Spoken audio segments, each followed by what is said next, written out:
Hey guys, it's your girl Kizzy Rock, and yes, Kizzy Rock is my birth given name. Happy Wednesday evening, guys. I want to say hey to all my subscribers new as well this season. I got a word for you. Tap in. So I received the email from a young lady. And when I say she is going through it, she is going through it. And she's only in her isolation season. She's not even in her transformation season yet. So as I read her email, I got some great downloads, but most importantly, I was able to tap back into some personal things I had even been through myself during those times. And I responded back to her, but then the spirit prompted me to make this recording because again, a lot of people are in that season, let it be isolation or transformation. And as wonderful as those seasons are, in the sense of when you come through it and you end up on the other side, it's the best thing that you could have ever allowed for yourself. But nobody want to hear about that when you're in it. Right? Nobody want to hear about it when you're in it, because when you're in it, you're blind. When you're in it, you're raw. When you're in it, you're naked. When you're in it, you're stripped. When you're naked, you're lonely, you're lost, you're broken, you're all these things when you're in it. But when you get to the other side, you will go through those seasons 100 more times, 100 more times to get where you will end up at. This is why I think it's so crucial, because a lot of people don't talk. Again, I guess everybody have different callings or whatever. Some people kind of shy away from speaking about the process or the struggle, right? They kind of speak more about the due season and their arrival season and everything that they got going on now, all the blessings that you can physically see. But then they tend to kind of shy away for different reasons. It's a hard season to kind of really go back in and rethink and sit in. But when you're doing it to be a blessing to others, or better yet, think about when you were in that season, what would it have meant if you had someone who'd been through it to come back and tell you? And even though, again, someone telling you that, oh, it's going to be worth it, it's going to be worth it, even though someone tells you that, it's still hard to receive that when you're in those seasons. So I want to break some things down. My conferences are geared more around that, meaning 3 seasons, your first, your second, and your third. Your do-it-yourself season, meaning you're just doing you. Second season, isolation. Third season, transformation. I'm sorry. First season, do-it-yourself. Second, isolation / transformation. Third season, do season. All right. And of course, everyone have the different circumstances, meaning on how you were raised, your condition. Some people came from a great upbringing. Some people came from hell. Some people went to Disney World every month. Some people lived in crack houses. So everybody have a different experiences, right? And this is why it's important not to judge, because if you've been someone and you've experienced Disney World every month, I mean, I'm exaggerating here. I don't think y'all went to Disney World every month, but you can't compare your life and your struggles with someone who literally grew up in crack houses and were raped by the dope dealers for their parents to get drugs. Now, this person is probably not an adult, sometimes struggling with addictions, things like that, because they're trying to mask these pains, these demons, etc. But no, you were on the carousel. And now you want to look at this person. Oh, you're a crackhead. You're such and such. Listen, sweetheart. When you were sliding your Disney card, well, never mind. I'm not even going to say that nonsense. Satan, you're a liar. So, This is why you don't judge people. And this is why you don't allow people to judge you, my friends. Because the same people who wants to judge you didn't experience what you experienced. Now, we're not going to make any excuses and say, okay, well, that's great. You have every right to be a crackhead. You have every right to be addicted to meth because you were raped, you were traumatized. Oh, that's amazing, right? So we're not going to make it seem as if like it's great. We're not saying that here. We're just saying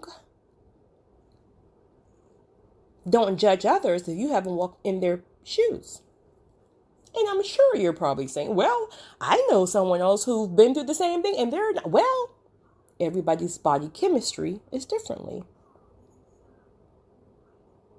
Some individuals take the route of conditioning and some go the complete opposite because they're turned off from it. But you can't put everybody in a one-size-fits-all category. And then there's a lot of times that the people who had the childhood of Disney World every month, no childhood traumas, everything just perfect. Then sometimes they experience trauma later on in life. They might go through a horrible marriage,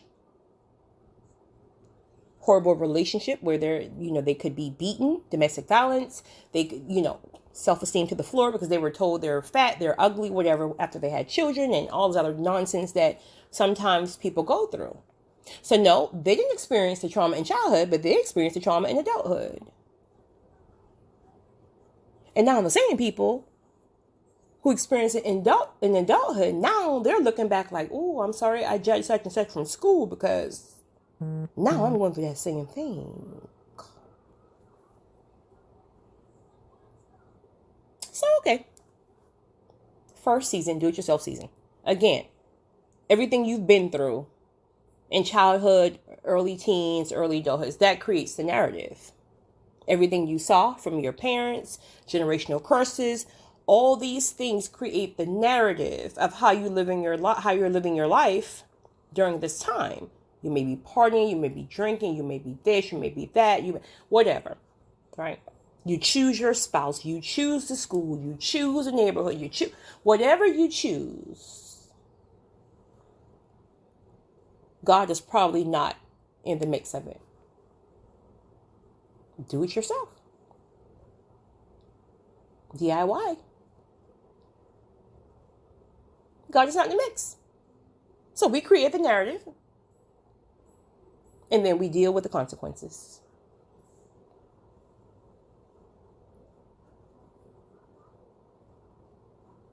And then sometimes those consequences can be so rough. Let it be someone went through a bad divorce, heartbreak, whatever, can't see their way out.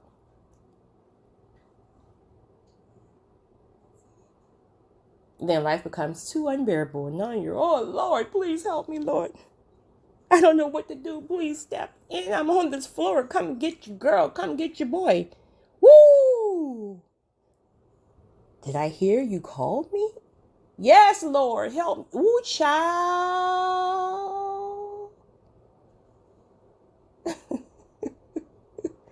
Do you really know what you're asking for?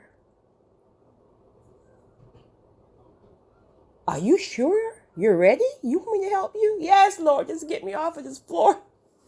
Mend this broken heart. Take away the soul tie. Help me get away from this narcissist. I'm just tired. I can't do it anymore. Just help me. Ooh.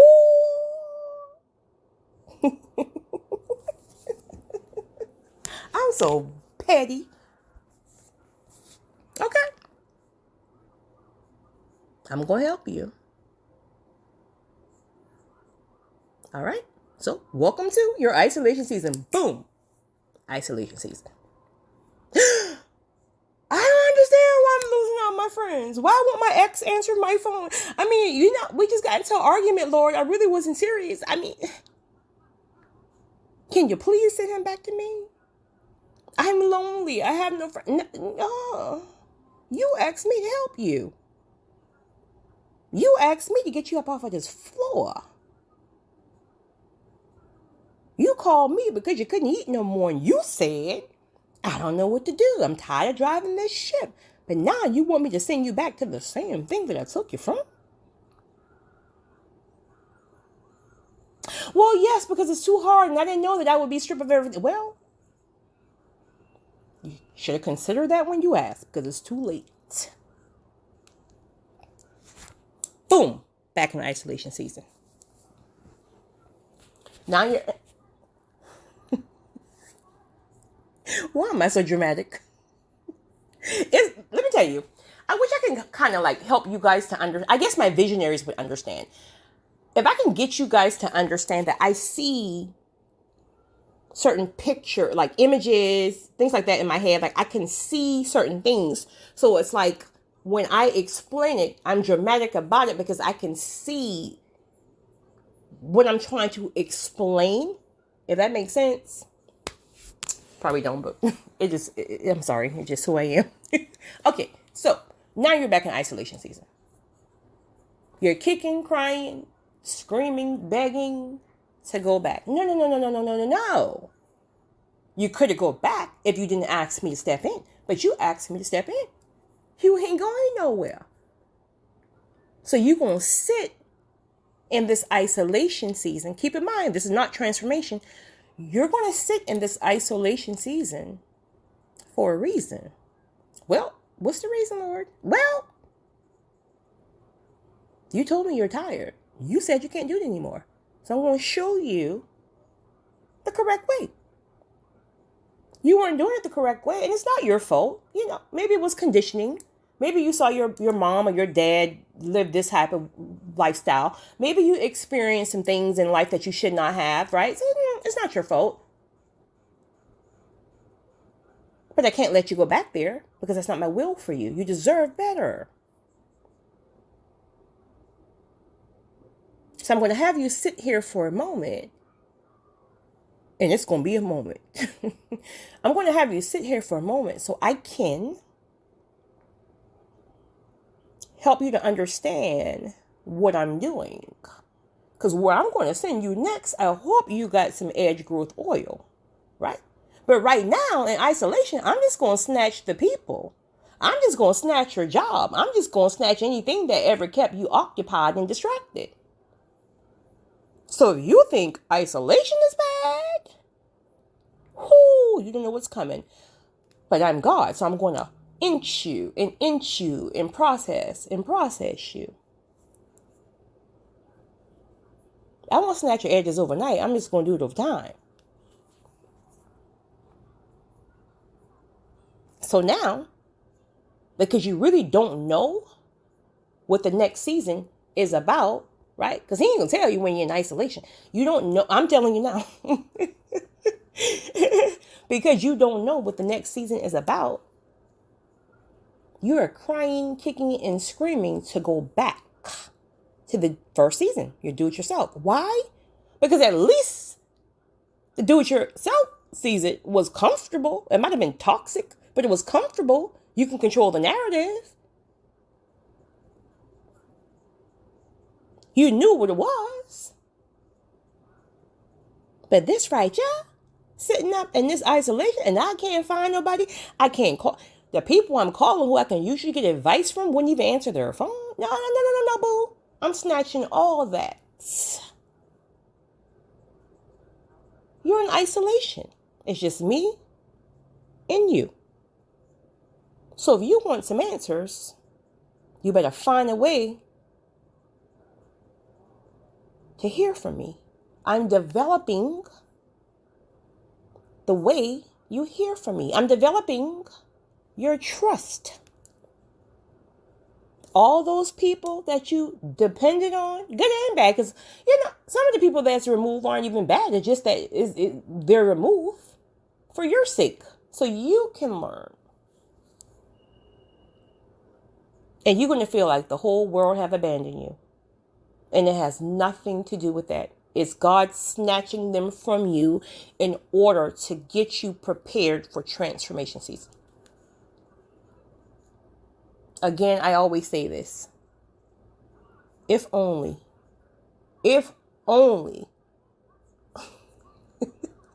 someone had said to me Well, Kizzy, the longer you fight against isolation season, the longer you try to go back to the do-it-yourself season, you are going to prolong the process.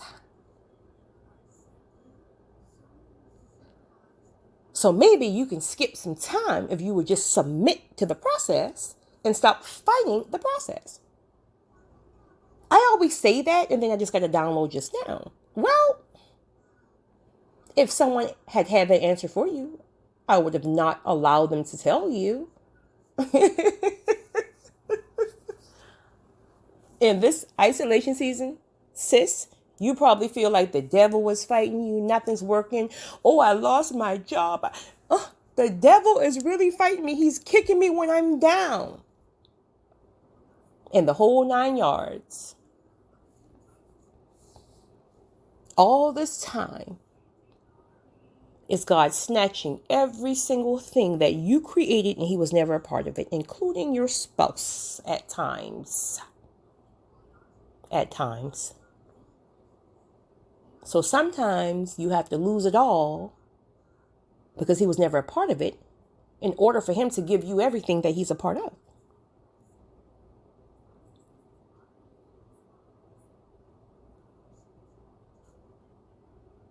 So at some point, what's going to happen in that isolation season is this. You're going to fight so much. You're going to be swinging, kicking, crying, and screaming so much.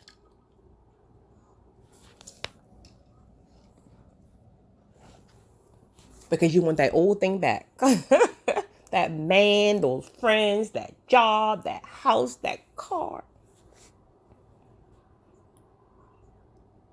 And at some point, you're going to tire yourself out and you're going to realize, like, I don't even have strength to fight no more. And before you know it, you're just going to lay down like a boxer on the mat who got knocked out. You might as well. You ain't got no friends. You ain't got no money. Just chill. Just chill. And because now you're not swimming against the current, all the distractions are finally moving. You're not fighting to get them back. Guess what? Guess what? You can finally hear with no distractions. And remember, he taught you in this process how to discern his voice. Because we all hear from God different.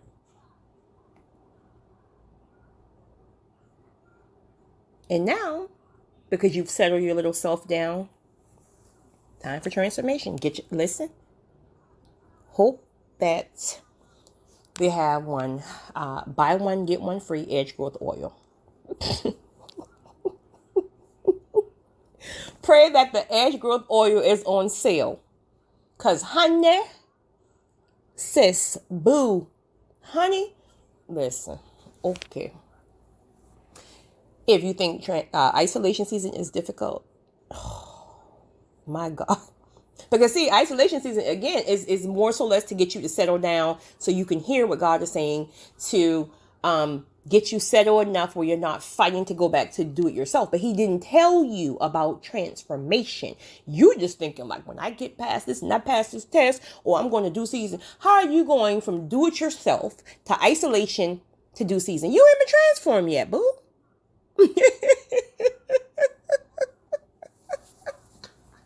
He's going to take you from do it yourself to do season. Why? So you can mess up everything in do season? Okay, well.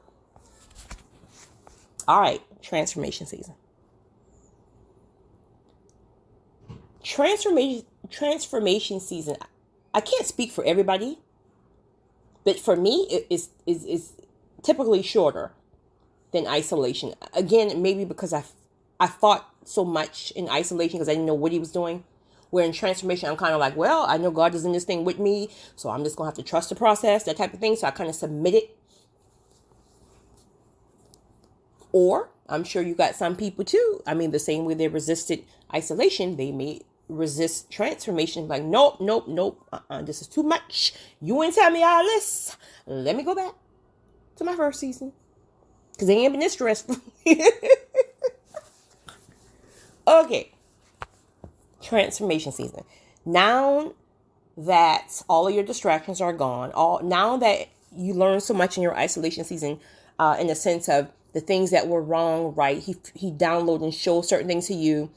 Sometimes you don't even know you're living wrong because it's conditioning, right? So he's shown certain things to you. He's shown you why you can't keep a relationship because of some toxic ways you have, that you're the common denominator, or you may be part of generational curses, and I'm going to choose you. I chose you to break these cycles. So when I transform you, your transformation is going to break the cycle. So there's a lot of downloads that you will receive in isolation season. But again, remember, everybody's process is different. So it just depends on what you got going on. The most chosen people are called to break generational curses. They're chosen to set, certain foundations. So it's whatever you got going on. All right, transformation season. Now, the reason why personally I didn't think it was as difficult is because you kind of got a head start. Most of the people are already removed, right? You got a lot of your downloads. What makes transformation season gut-wrenching and will drop you to your knees is pruning. Pruning will snatch every single edge you got, recede your hairline, whatever you got going on, brothers, too. Pruning is no joke. And I think because you don't know about pruning, you just figure like, okay, well, you can transform me and I'll just change. No. Well, you can't change if some of the same people are around you. And then you feel like, well, wait a minute. I thought the people were moving in isolation season. Well, some of them, maybe most. But guess what? Transformation is the ones closest to you, including some family.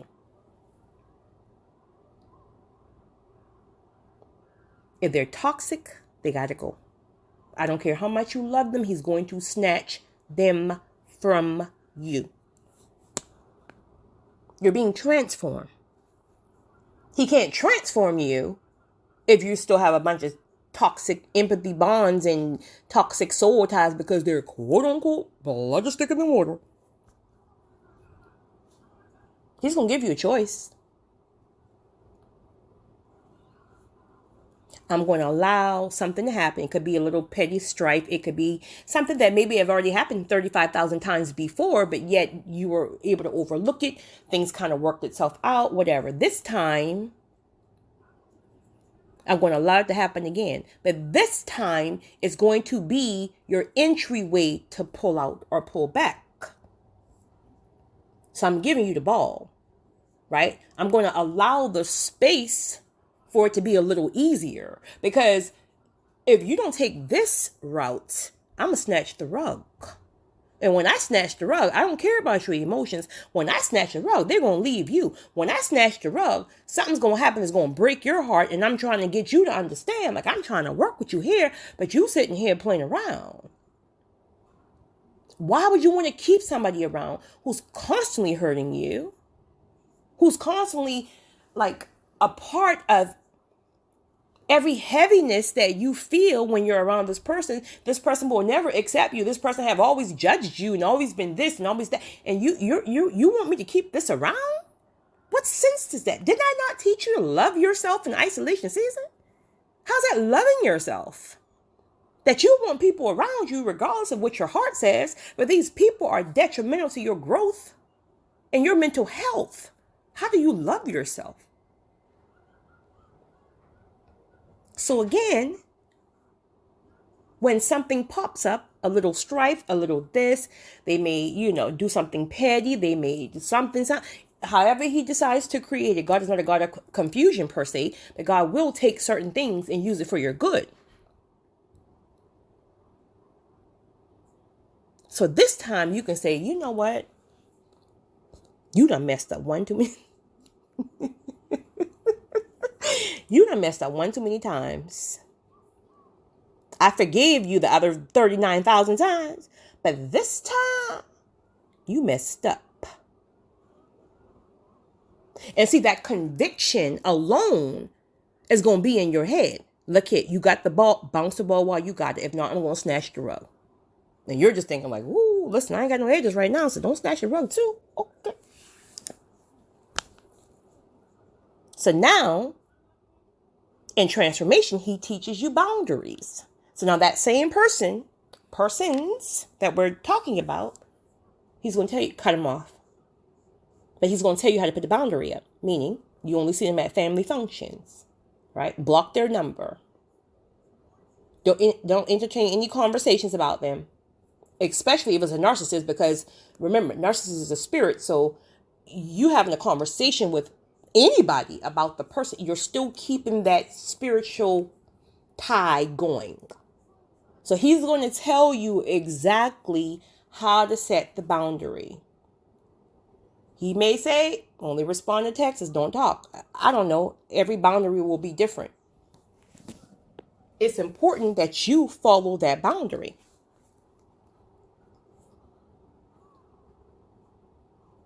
Why is it heartbreaking? Because sometimes when you set those boundaries, there's going to be people, innocent people in the mix. That can be a child that this person may have had, that you maybe had a bond with.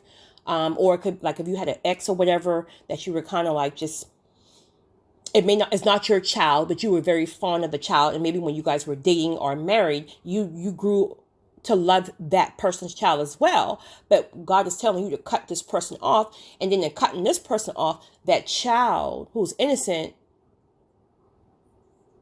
will most likely have to go as well. And so you're thinking like, well, no, but the child's innocent. Yes, the child is innocent. But the child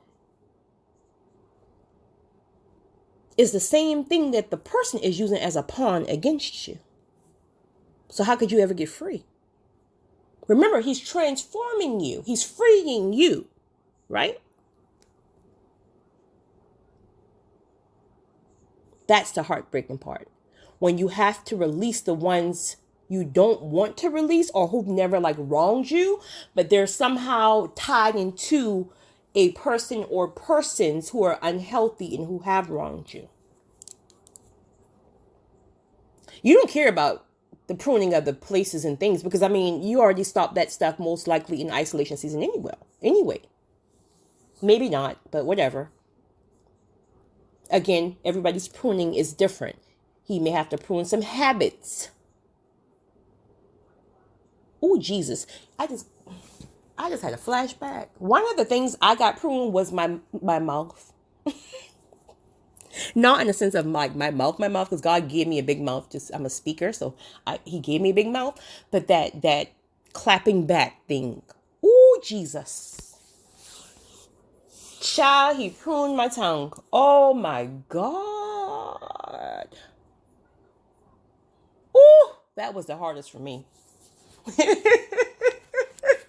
So whatever habit you got, what habit you got that you know is like, is it your marijuana? What are your habits? And I'm not saying that's wrong. I'm just saying everybody's pruning is different because we all have our stuff. So whatever stuff that he's not pleased with will get pruned. People, place, and thing. The transformation season, the one thing I can say is this. Because you saw how he was with you, because in isolation season, you develop such a great connection because it's only you and God. There's such a great connection that's built. So by this point, you really trust him. You trust him because, he doesn't snatch everything and he still provides, right? So in transformation season, you already got that connection with him.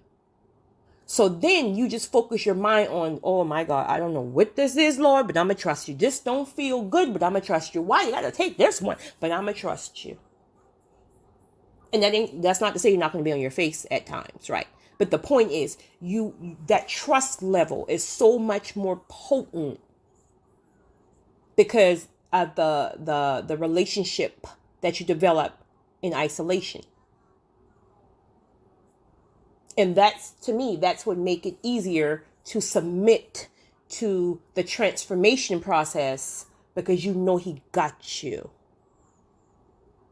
If he had you in isolation when you ain't had nothing, including your edges, he provided the whole time. Even if he came through at the very last minute, he provided. So if he provided then, because in transformation, you're going to get some things back, right? Ain't going to be the things probably that you lost. You're going to have a new job, a new this and new that, and it's going to all be better. It's going to all be better, right? You're going to have some of your old friends and things like that come back, but the relationships will be even more potent.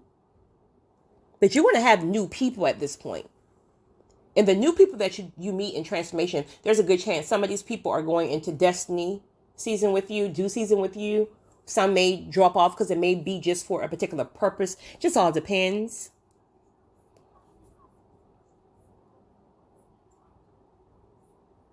And once you submit to your transformation, and he works on you and he prunes you, he works on you and he prunes you, he works on you and he prunes you, and then sometimes you'll hit, this stagnant place because you're going to fight against it again. Because it's like, wait a minute, I've been doing this all my life. Like, I'm going to work with you, boo. You just sit here for a minute. I'll be back for you. So you sit here and figure this thing out. Then he'll come back for you. But honey, woo, when that door opens to due season,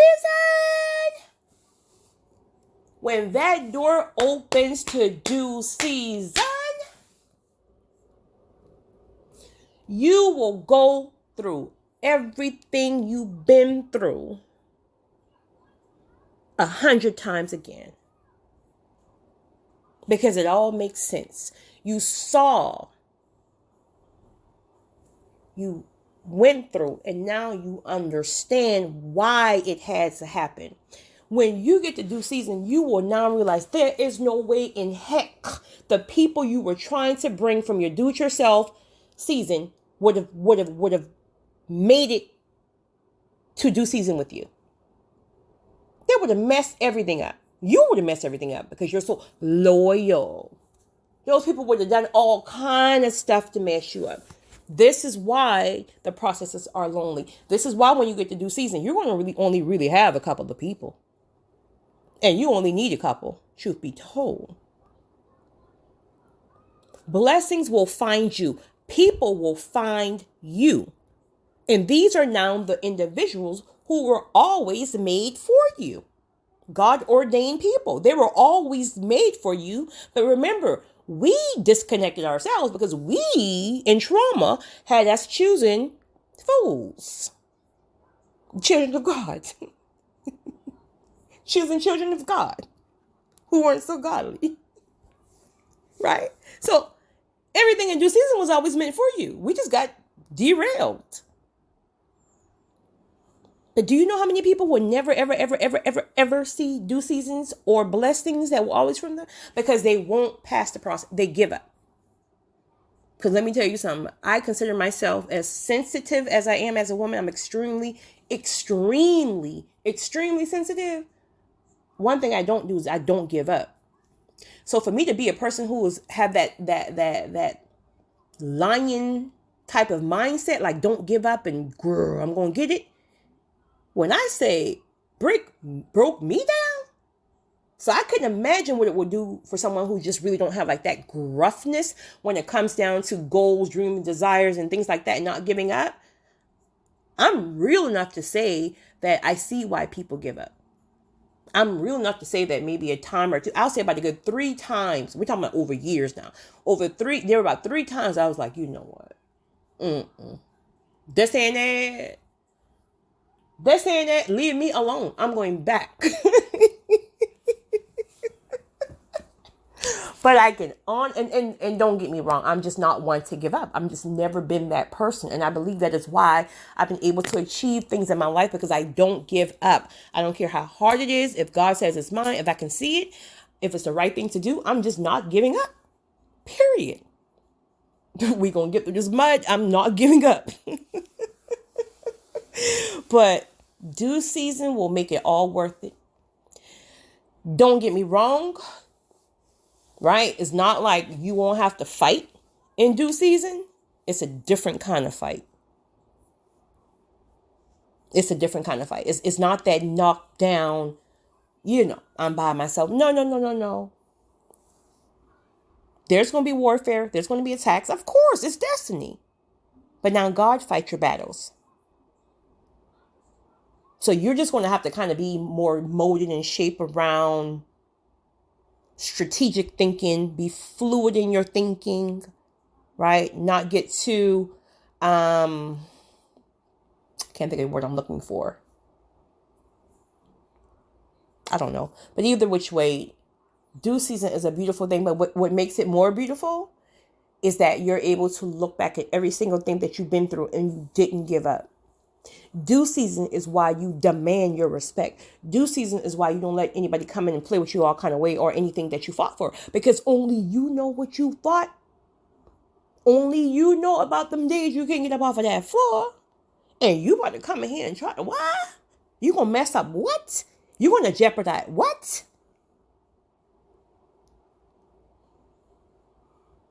I'll see you next lifetime.